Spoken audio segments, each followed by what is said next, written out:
Hello there, welcome to my presentation called 5 Tips About Graph Descriptions You Might Be Forgetting. My name is Robert Ongcoy, English Language Educator. I'm going to walk you through this presentation. So let's look at 5 tips that can help you improve your graph descriptions. My very first tip is actually aimed at what happens before you write.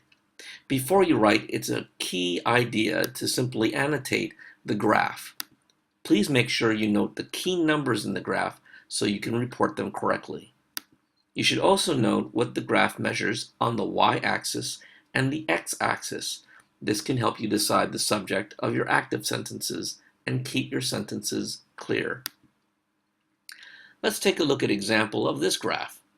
Now it appears to me that the y-axis is looking at the amount of cookies that are being sold, and the x-axis is looking at the days.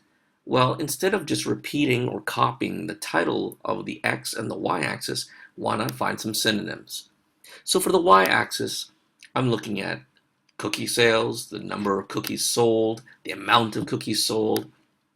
All of this helps change the form in which I write the subject of the sentences. That way I don't sound like I'm repeating too much. Here are the numbers on the graph that I'd like to annotate, the beginning and the final figures. And finally, I make note of what's on the x-axis. Overall, the amount of cookies sold on Friday were about 3 times the initial amount on Monday. Annotating helped me clarify my overall sentence. Tip number 2. Students do a great job of describing what happens after January, and they say things like it increased steadily, it decreased marginally, it fluctuated, but students often forget to report the initial figure.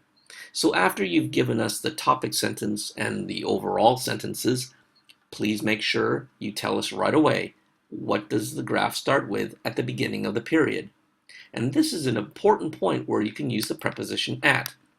At is used to describe when you're looking at one single point on the graph, and that normally happens when you talk about the initial figure or peaks or troughs. The number of cars that were sold started at 20 in January, or the beginning of the period. Now, this brings us on to tip number 3. Making sure that you get the right preposition is a very important tip because choosing the wrong one changes the meaning. So, let's take a look at an example. From is used to start us off when we're looking at changes along the y-axis or the x-axis.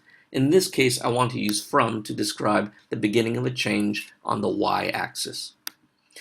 It ends at 2, which describes the end point of the change on the y-axis.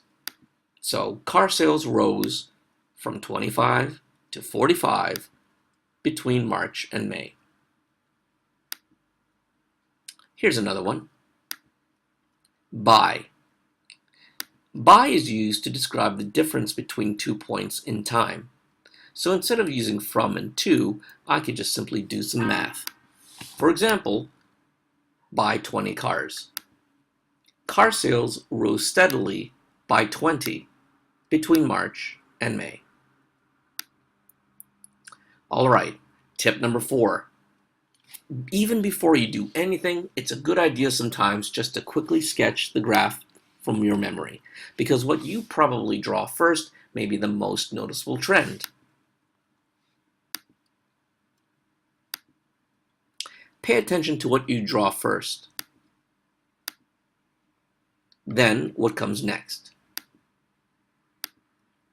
It is worth noting that an initial period of increase and decrease was followed by a larger period of increase and decrease. That's one way to write an overall trend sentence. And finally, pay attention to your grammar. Know your 2 sentence types. In my classes, I like to tell students there are normal sentences. Well, I sometimes refer to them as active sentences. Let's take a look here. Between January and February, car sales increased steadily. Here we see that car sales is the factor that I'm measuring on the graph. It happens to be the subject of this sentence. We also have the verb, past tense, and the adverb that comes after. You could also change this to an existential sentence. That's a sentence where the subject is there, the verb is was, and we take the verb form and adverb and change it into adjective and noun. So between January and February, there was a steady increase. Now you're telling me probably, Robert, where's the car sales? Well, that's where we use a prepositional phrase, in car sales. All right, maybe that was a little fast. Feel free to rewind the video and review what I've just told you. Thank you very much for joining me on my 5 tips about graph descriptions you might be forgetting.